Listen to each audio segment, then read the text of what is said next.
Alors qu'est-ce qu'un test d'ajustement? Qu'est-ce qu'un fit test? À quoi ça sert? Alors le but du test d'ajustement, c'est de vérifier que le masque choisi est bien en adéquation, est bien adapté à la morphologie, au visage du porteur.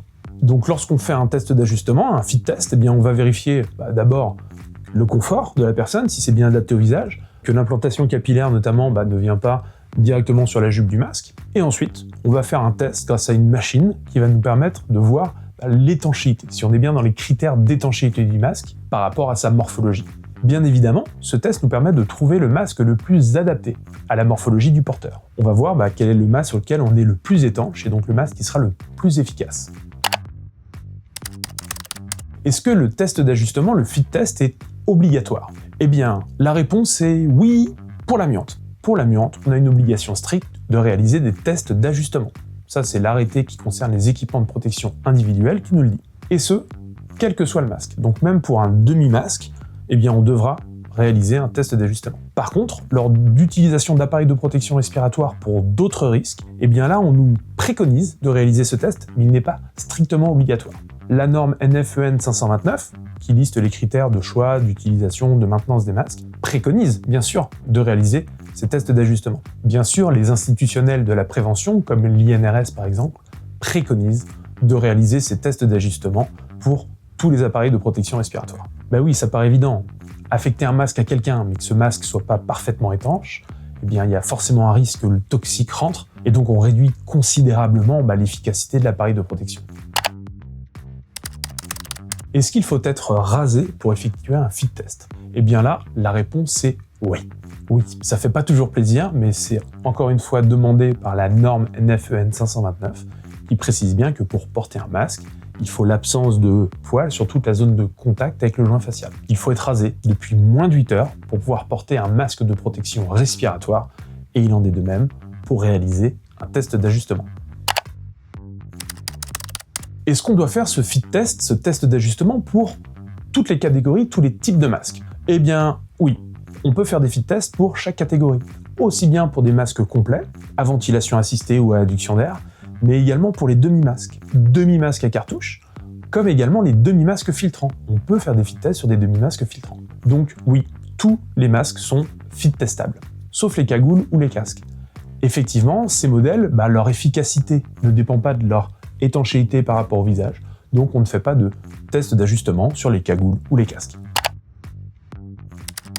Alors qui peut réaliser un fit test ou un test d'ajustement? Pour la réalisation de ces tests, il faudra faire appel à une personne compétente en protection respiratoire et spécifiquement formée sur la technique, sur le matériel utilisé pour réaliser le test d'ajustement. Il existe une accréditation, ACRIFIT, qui vous permet de garantir que l'organisme et la personne qui viennent réaliser les tests d'ajustement le font bien de façon conforme. Ça vous prouvera, l'ACRIFIT, que la prestation, le fit test, est bien 100% conforme.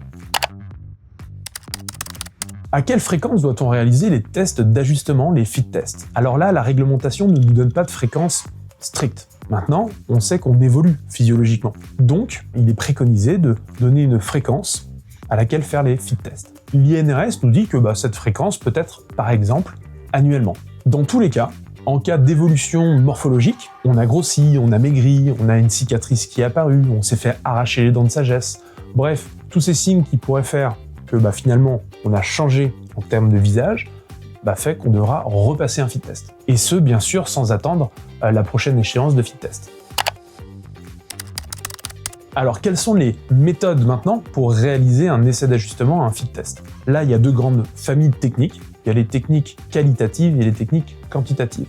Les qualitatives, c'est les techniques basées sur la détection de goût. Donc là, on va en gros mettre des goûts et on va vérifier que le masque est bien efficace. Et si on sent rien, c'est que c'est bon. Et il y a ensuite les techniques dites quantitatives où là, on va faire des mesures précises. Et là, il y a deux principales techniques. Donc le comptage de particules ou la pression négative contrôlée. Alors le comptage de particules, on va clairement voir le nombre de particules dans la pièce et on va le comparer avec les particules à l'intérieur du masque. Et la pression négative contrôlée, on va faire un petit peu comme un test d'étanchéité, on va mettre un petit peu en légère dépression l'intérieur du masque et la machine va tout de suite voir s'il y a des fuites, s'il y a de l'air qui rentre et qui veut aller annuler cette dépression. Dans les deux cas, c'est la machine qui va calculer, qui va contrôler et dire à la fin si le masque est bien adapté et bien étanche à la morphologie du porteur. Où peut-on réaliser un fit test, un test d'ajustement? Alors le fit test peut être réalisé dans nos locaux, directement dans nos centres de formation, ou autrement on peut venir directement chez vous, au bureau ou directement sur les chantiers. J'espère que cette vidéo a répondu à vos questions, je vous souhaite une bonne fin de journée, à bientôt.